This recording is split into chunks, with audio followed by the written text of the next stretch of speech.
What is up, YouTube? Today we are going to contour a prostate for SBRT. Here I have my CT scan, my MRI scan, which is very important when doing prostate SBRT. This is a T2 sequence, and this is a T1 weighted sequence. And then the magic happens when you fuse the two, and you can scroll in between CT and MRI. To do prostate SBRT, the most important thing is to do the fusion correctly. So I'm going to show how we do that using fiducial markers. Then I'll show how we do the registration using these 3 fiducial markers that we have inserted. And then I'll show you the basics of contouring the prostate, which is surprisingly tricky. Every prostate is unique, and so it's never the same. And I'll point out a few tips and tricks throughout the way and hope that you enjoy. So to begin, from the very beginning, I've just imported my CT scan from the CT simulation, and then my T2 MRI that was also done with the fiducial markers in place, and my T1 MRI scan that was done at the same time as the T2. It's important for you to do your CT simulation at least 1 week after the fiducial markers are placed, because there can be some swelling in those first few days which can affect the anatomy and make it different compared to how it will be once the swelling has subsided and you're doing treatments. And this is my structure set template. Notice that it is associated with my CT scan here.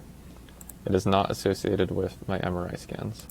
To do the registration, the first step is to fuse a series, and it's very important to select the CT scan as a primary series, and then your MRI scan as the secondary series. When choosing which MRI scan to choose as your secondary series, it's preferable to do the T2, because that's going to be the one that shows you the anatomy looking really nice. However, if you're really struggling to see the fiducial markers on T2, then you can use your T1 sequence initially. So let's do the T2. And now I have this really ugly fusion. So you'll see just how bad this is. On average, it's good, but it doesn't serve the purpose that we want. We want to align not according to the bony anatomy, but according to the prostate. And so to get this prostate aligned, we're going to have to do some deeper digging. We're going to align the CT scan with the MRI using these fiducial markers. We place 3 fiducial markers to be able to triangulate the position of the prostate during treatments. And so there we go. That was 3, 2, 1. You may notice some other masqueraders. These are not fiducial markers. These are phleboliths, which are benign calcifications that occur in the veins of patients, common in the pelvis. So do not mistake those for fiducial markers. And then how do we mark these markers? We click this button here, which is create a contour containing 1 point. I want the registration selected, and I like to start from the bottom. And to know that I'm exactly in the middle, I actually like to change my window so that I am really seeing how the marker looks with pinpoint laser accuracy. So now I can better see exactly where the center of that marker is. I got rid of some of that artifact, and I can look in all 3 planes. I push V to change my view, and I know I'm exactly in the middle. So then I push this and I click New. And I've locked in my first point. I'm going to go up to the second marker, which is here. You're going to do the same thing, click V, click in the middle, click V. I'm right in the middle, so I'm happy, and I click New. Now lastly, the third point, bingo, found it here. Same thing, V, I'm nice in the middle, V, I'm nice in the middle. Okay, I'm going to lock and commit. Great. So that is half of it. And I'm going to reset my window level, And now we have to do the same thing except for the MRI. So this can be harder to see where the fiducial markers are. The T1 is here sort of as training wheels, because T1 you can see the markers more obviously. There's one, then the bottom one is down here. Whereas the T2, you kind of have to convince yourself that you're looking at the right spot. So here, it's always going to look dark on the T2, like a hole in a sponge, which is hard because there are other dark spots. So that's why looking at the T1 at the same time is helpful to make sure you're looking at the right hole. So this is the first spot. The second spot's going to be around here. There it is. And then the third spot is going to be a little higher. And there it is. So let's mark these here. We've oriented ourselves. You can change the way you're looking at the fusion here. I actually use a shortcut called T, which means wherever I place it, I can just go back to that by pushing T. And then I want to do the fiducial markers in the same order as I did for my CT scan. So in this case, I started with the bottom one. Here, I need to make sure that I'm putting the fiducial marker on the MRI, not on the CT scan. So I need to switch to the T2 MRI here. Now everything should look ghosty and hidden, and I'm going to do the same thing, registration, new, and then for the next high marker, which is around here, and if I want to double check, I can even go back here and just check, is this around where it is on my T1? Actually, I see it right here. See, that was so helpful, I almost clicked on the wrong one. So this is where it is here, and I'm looking at my 3 views, putting it right in the middle, and I will put this, it should say 0.2. Great. And now up to the third point, which is here. And this other thing that I saw is a remnant from the CT scan showing up. But okay, so I'm going to put the third point here. Great. And now what I want to do is have the computer shift the CT and the MRI so that those 3 points line up with each other. So we push this button and run a point-based alignment, and we should see the 3 points lining up nicely now. If I scroll down to the bottom, this is where it was on the CT, that's where it is on the MR, great. Scrolling up here, this is where it was on the CT, that's where 0.2 is on the MR, beautiful. And third, this is where it was on the CT, and this is where we see it on the MR. So now we are ready to contour. And it's super, super important to make sure that it's lined up exactly how you want it, because from here there's no going back. If you do your prostate contouring and then at the very end you find out like, oh, my alignment was off a little bit, you're going to have to start all over. So it's worth taking the time to make sure you're exactly right at this point before you continue. And if for some reason the registration didn't work out how you want it, you might have to try doing the points again, making it more exact, or in the worst case scenario where maybe one of your points just isn't lining up, you may have to choose 2 points only and align to those 2 points, and then use your eye to make sure that it matches in that third dimension with manual shifts. Okay, so for contouring, we go back to our CT scan, because this is where we want all of our targets and OARs to be, and the CT scan is going to be used for planning calculations, using the Hounsfield unit densities, etc. And my advice is actually to begin with the rectum, because if you know where your rectum is, it's really going to help you know where your prostate is not. So the rectum can be contoured using the CT scan, and you can use the MRI for guidance. This is where it is here. And I guess you could do it methodologically and start from the bottom and work your way up, but I tend to start where I see it obviously and then proceed down and proceed up, and if there's any areas where it's ambiguous, I skip it and do it later. Even here it's getting a little bit hard, so I can use the MRI to help guide me, because remember, my MRI is accurate where the prostate is, and in this case I'm at the level of the prostate, so it's actually pretty helpful for where the rectum is.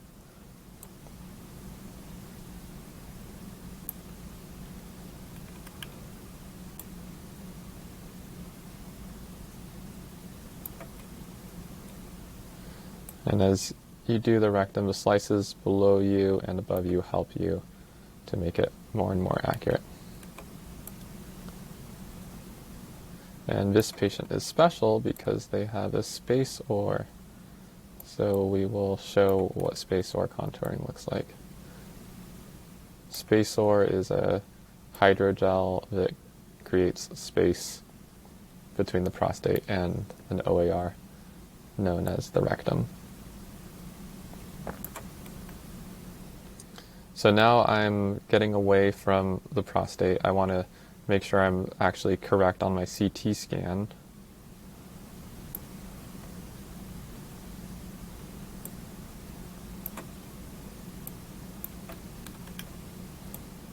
And this takes a little bit of practice, but you'll get it.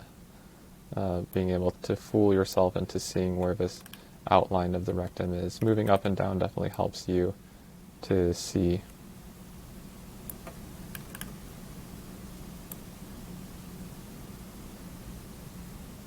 And there's some muscles on the outside when you're lower down that you don't need to contour.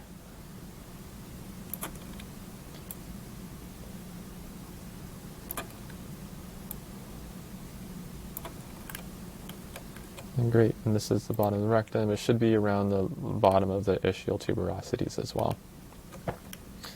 And now I look at my sagittal view and I say, what have I done?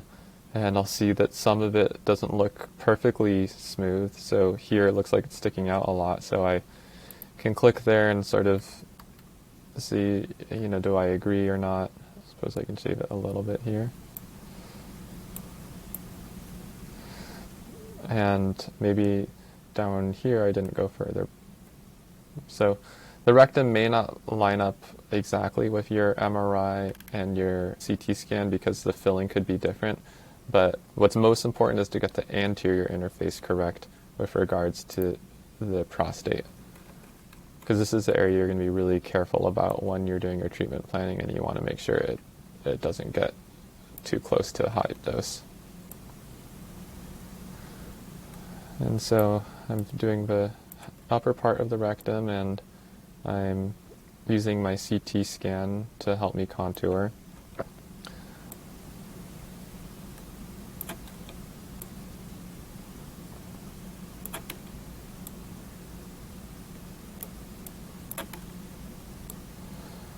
And I'll show where the rectum ends and becomes the sigmoid. It's where it starts to bend forward.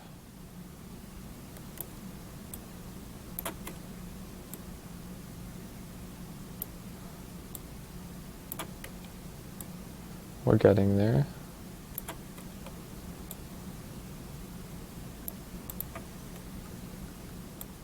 So around here I would say we're getting to the sigmoid, where this is sigmoid, and then all of this down here is also sigmoid, sigmoid, sigmoid, sigmoid, sigmoid. And I'm not going to show sigmoid contouring here just for time's sake, but I have a nice rectum, and I'm going to interpolate it using my hotkey I. I'll smooth it a little bit, and then I will examine any parts of it that look kind of zigzaggy, inspect that, and make any fine adjustments I need to.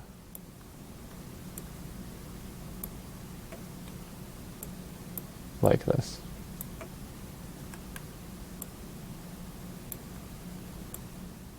And these fine adjustments do matter when you're doing SBRT.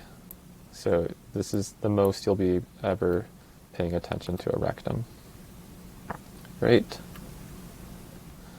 The next OAR that I like to do before contouring the prostate is the penile bulb, because this is going to give me a reference for the bottom of the prostate. I know for sure the bottom has to finish before I get to the penile bulb. And the penile bulb is located beneath the urethra. On this T2 it looks like this. It does kind of look like a bulb. And on CT it looks like a gray blob, like many things do on CT scan. But here I can see the borders, and I'm going to contour it according to the CT, and I'm going to use the MRI for guidance.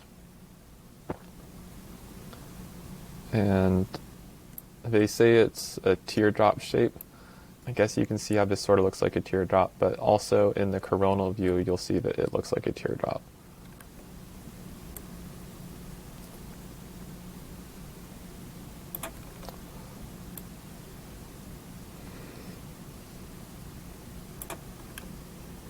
And we're getting to the bottom here.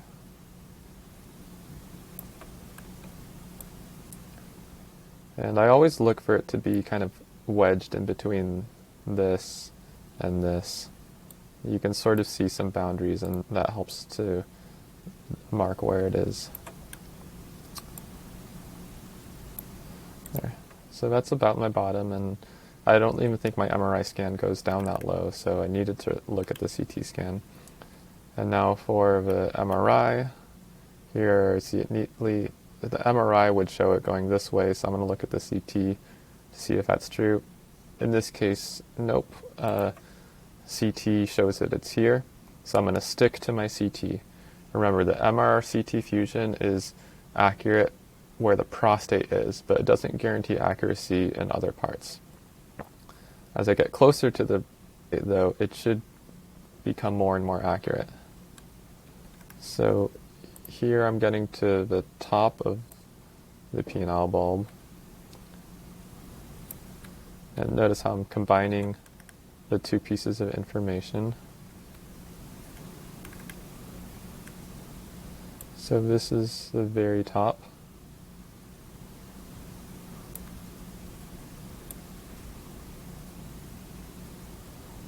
Great, and I'm going to interpolate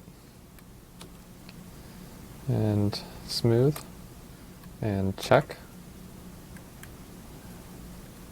Looks good. So now we've done the penile bulb, we've done the rectum, we're finally ready to do prostate. So I'm going to select prostate, and here's my trick. A prostate looks like a prostate. And if you finish contouring and your prostate is not shaped like how prostates are normally shaped, you probably did something wrong. So a nice way to standardize how you contour prostate is to assume that the prostate is going to be somewhat sphere-shaped. So beginning with a sphere is a great way to start. You can do this 3D brush. I have a hotkey for it. It's Control B. And 2D brush, I just use B. Let's switch to MRI view. And I'm going to figure out what diameter sphere should I start with. I want it to be a diameter that's roughly fits in with my sagittal, coronal, and my axials. I want it to be somewhere in the middle of the prostate. So this is the middle in the coronal view. This is the middle on the sagittal view. And then this is the middle on the axial view. And then I'm just going to click. And this gets you maybe 70% of the way, but there's some more work you have to do. So now you're going to have to refine this sphere. And an efficient way to do this is to delete every other slice or every other slice. Here we're doing 1 millimeter slice thickness for this very refined CT scan. So I'm going to delete every other slice.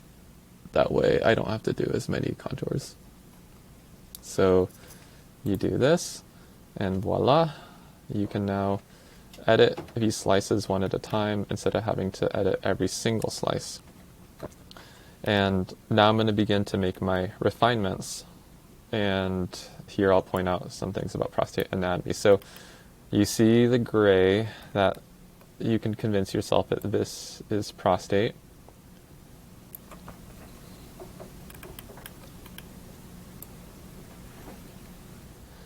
But then there's this other stuff here on the sides and here on the front.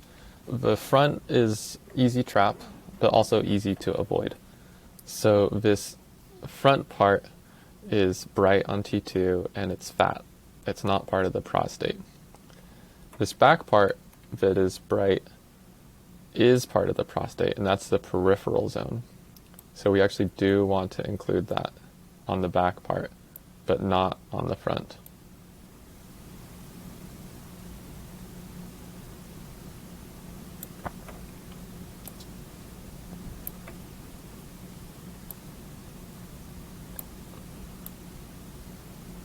Great, seeing this. And then you'll notice some of this brightness here on the very back edge. This is part of my space ore, which is basically a nice white laminated streak, which you can see very nicely on the sagittal view. Okay, so we're editing the prostate slice by slice so that we're including the peripheral zone, and we're excluding the anterior fat, and we're excluding the space ore.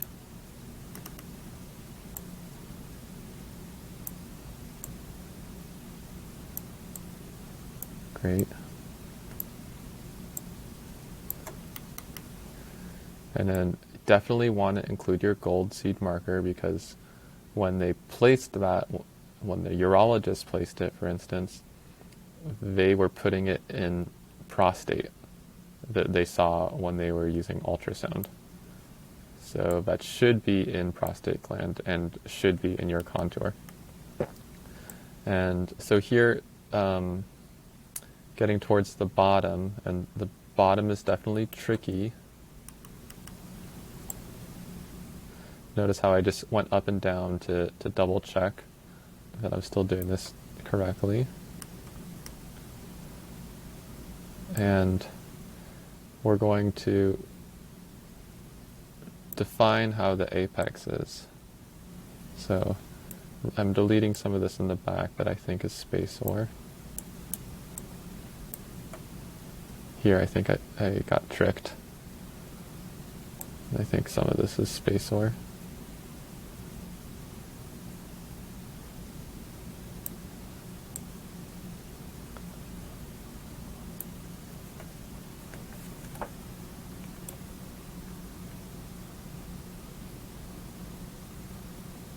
It's tricky.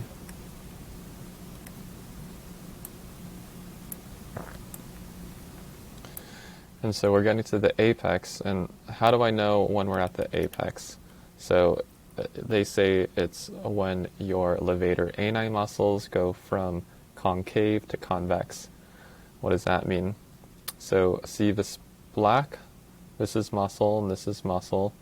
These are the levator ani, and right now they're hugging around the prostate like a mom hugging a baby. So this is a concave, arcing like this.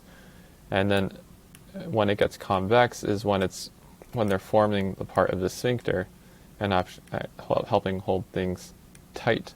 So here, see how they're curving outwards?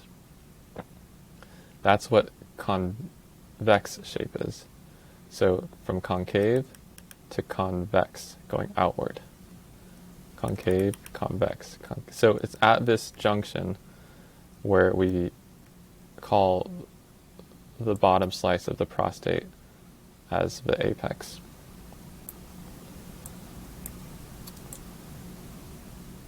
So I've done this, and then looking at my sagittal view, it looks like I'm a little generous anteriorly.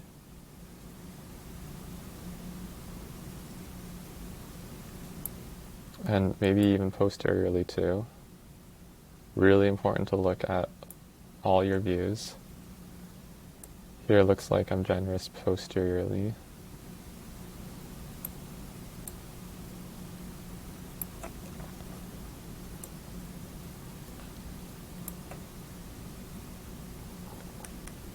And then this I'm going to include just so it matches along here. And then just fine adjustments, but you really want your prostate to look like a prostate.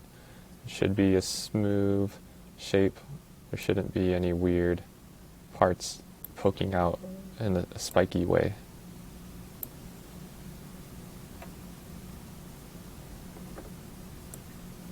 Getting my peripheral zone.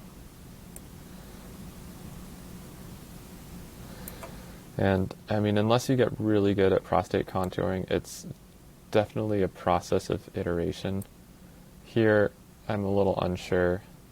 It looks asymmetric, but I'm also getting close to the top.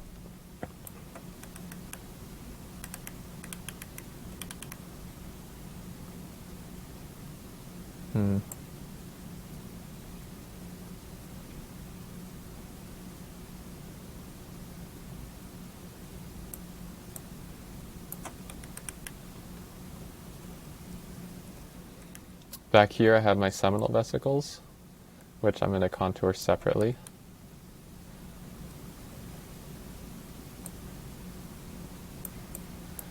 And then here I'm getting to my base.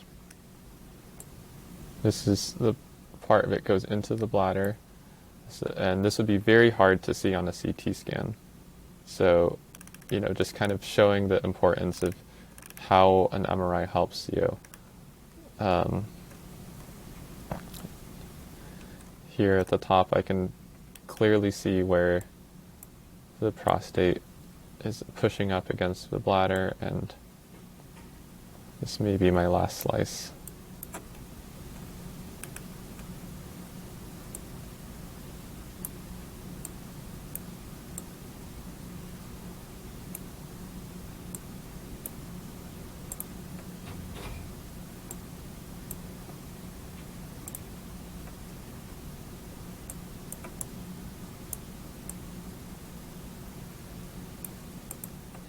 And if I hadn't started with that sphere shape in the beginning, I wouldn't have had this to sort of show me where the very top is. So the sphere shape in the beginning was very helpful. And I'm gonna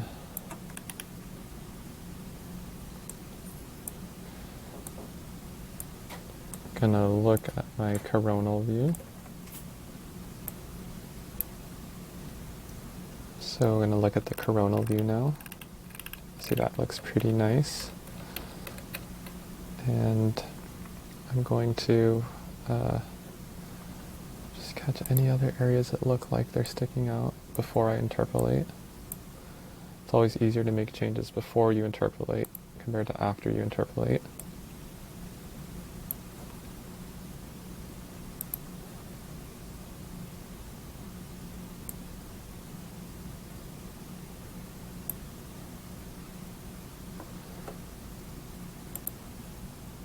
It's a little bit like cutting hair. You can be very, very meticulous and precise.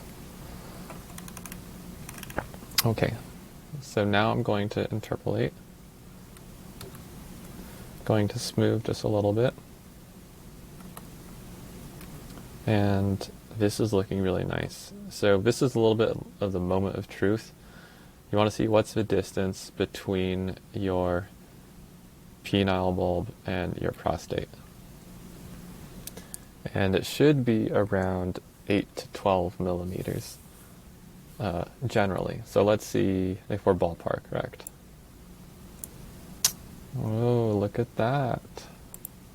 Exactly 8 millimeters. So I'm pretty happy that I think I got the apex in the right place, because I feel good about where my penile bulb ends.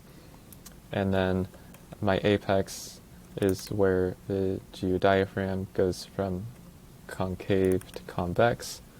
And to put the cherry on top, my fiducial marker, which is normally placed at the apex, is safely within it, so I know I went low enough. Next, I'll contour the seminal vesicles. These are kind of fun to draw because they look fun and they're pretty easy. But I'm just going to sort of look at the CT also to increase my confidence that I'm contouring correctly. And the seminal vesicles are very mobile, so you may see that your position is quite different between MRI and CT scan.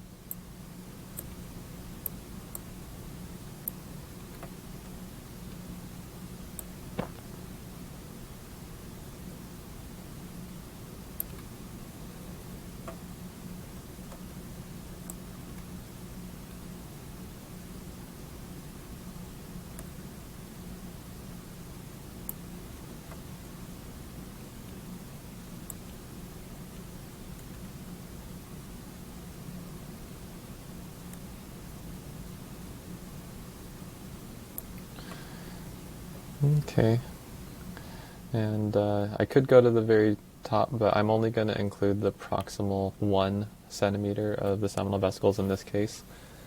For high-risk patients or unfavorable intermediate risk patients, generally you're including the proximal 1 centimeter of the seminal vesicles, and if the patient did have seminal vesicle involvement, you would include 2 centimeters or the full extent of the seminal vesicles using your clinical judgment.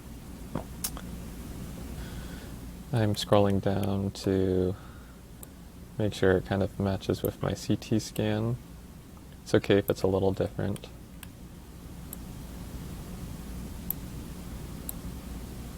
And I'm kind of aiming for stuff that looks the same density as what I caught here in the middle.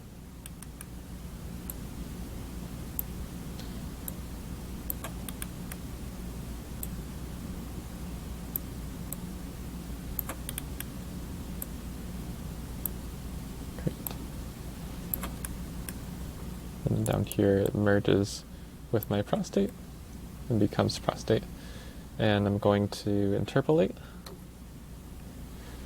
And now I'm only going to include the proximal 1 centimeter. So the way that I do this is I see what is 1 centimeter away from the prostate. I see that it's here.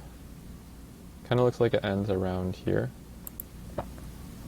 being 1 centimeter from this distance.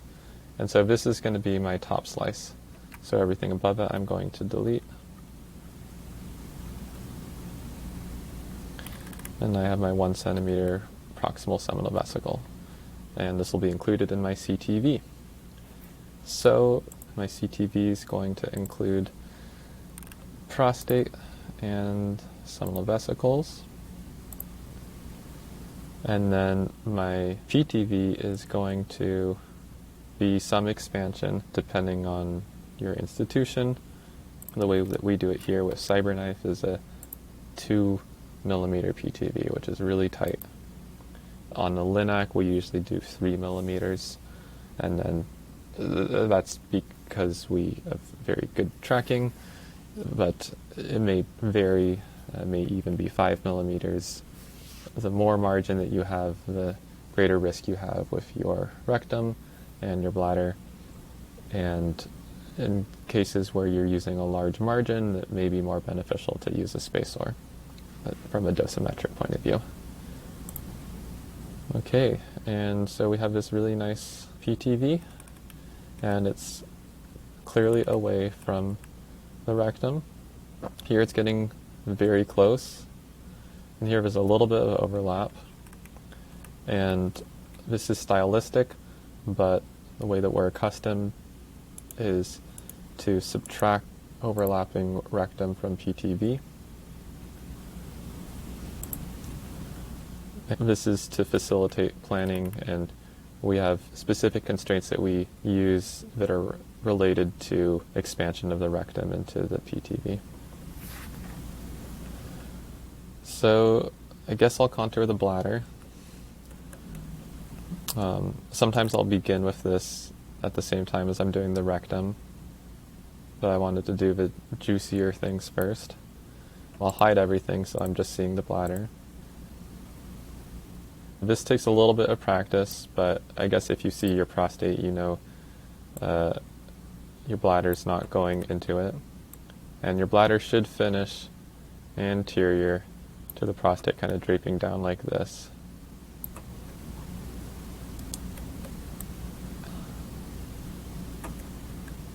You want to include the bladder wall too.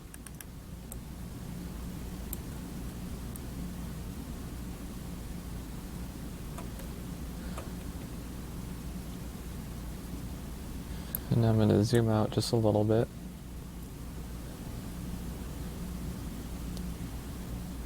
And this is my bladder surrounding the prostate on this slice. And then here's where my prostate is bulging up into it.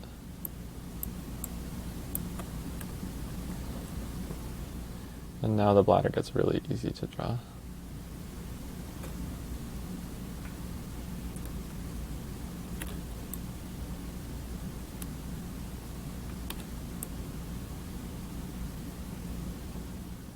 It helps to contour the bladder through without any interruptions. While you're focused on it, you can keep track of exactly where you were the slice before. So I do like to contour in piece when possible, so you can be more efficient with your time. And I contour some slices where I think that interpolation might miss it, such as strange parts that are appearing for the first time on particular slices. And now I will interpolate. Scroll through and see how it looks. This is pretty good. And then to carve out the prostate, I will make it a hard structure and then click this Remove Hard Structures button. You saw how that was nice on the sagittal view. And we have the bladder. The last thing that we're going to do now is contour the urethra. This is perhaps the most important structure to contour for prostate SBRT, because we are delivering a high dose directly into the prostate. It's going to be very heterogeneous. It's the nature of SBRT. And if you get a hot spot on the urethra, that could be very bad. It could lead to urethral stricture in the long run and compromise the patient's ability to urinate properly for the rest of their life. So we definitely want to do this carefully, and MRI is our answer. If for some reason the patient was not able to get MRI, you really have to be careful about how you're doing this, because you want to know where the urethra is so that you can do your planning while avoiding it.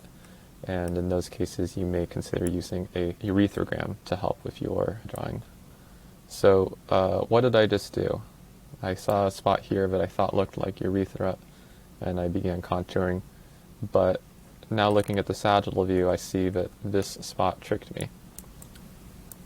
So your sagittal views can be very helpful, and your urethra is going to run along, and it's going to end up above the penile bulb here. So I'm just going to start maybe at the bottom where I feel very comfortable where the urethra is. So it's going to be on top of and in front of the penile bulb. This is your urethra. And I've gone low enough. Remember, the main goal is to avoid hot spots on it. And so now I'm going to continue contouring this. And then suddenly it's become a lot harder to see. But you can keep an eye on the sagittal view. If you're a little unsure, you can make it a little more generous, and we are going to include a PRV here for safety. And the urethra is also a bit of an iterative process. And one myth is that the urethra is a perfect circle shape on every slice. That's not true. If you do a cystoscopy and you're going through the urethra, you'll see that it is kind of blade-shaped. It's not always a nice circle. So when you're contouring, you want to draw real anatomy, not make-believe anatomy.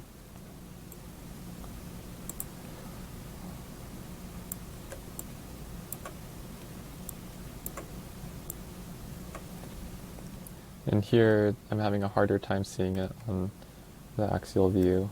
But looking at the sagittal, I know I'm getting forward, and I can see a correlate here.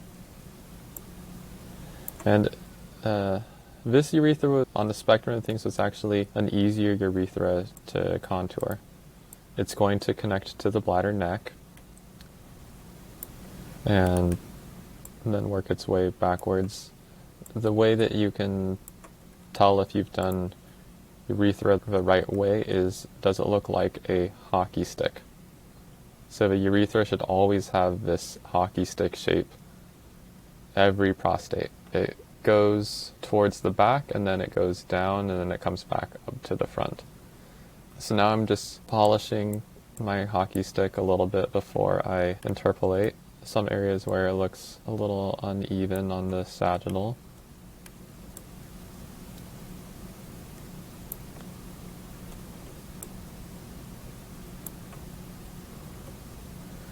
Going to interpolate now,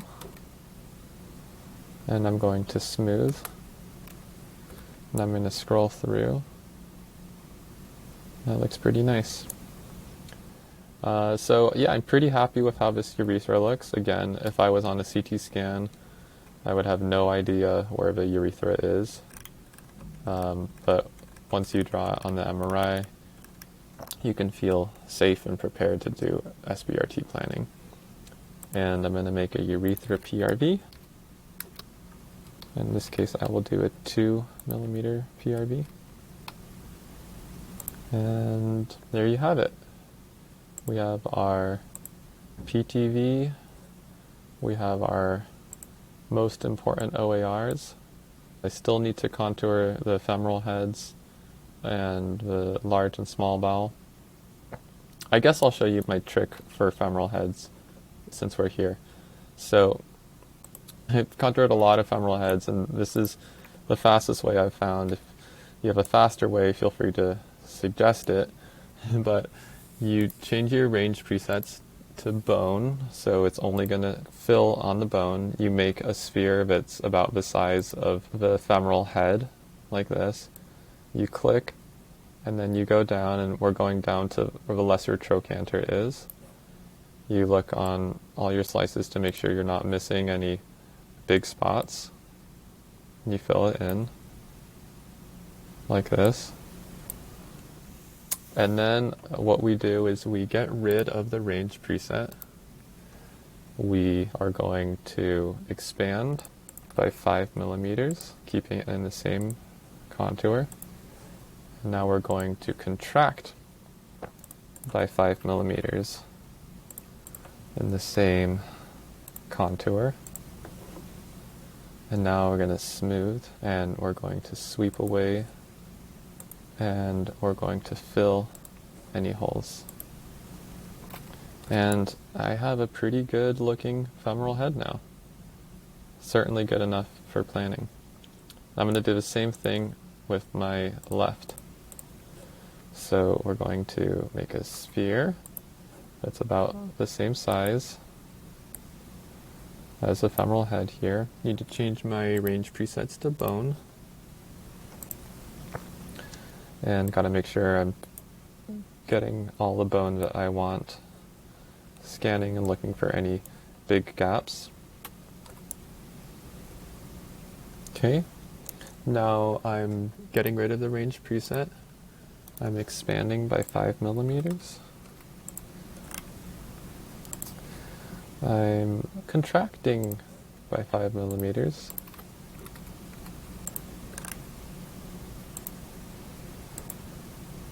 And I'm going to fill any holes. I'm going to sweep, and I'm going to smooth.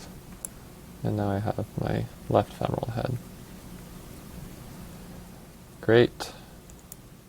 And I think that's all for today. I'm not going to contour the large bowel and the small bowel. Well, I am, because I have to do this case. But that's all for the video. If you liked this, feel free to support reading the instructions below. Thank you again so much, and happy prostate SBRT contouring.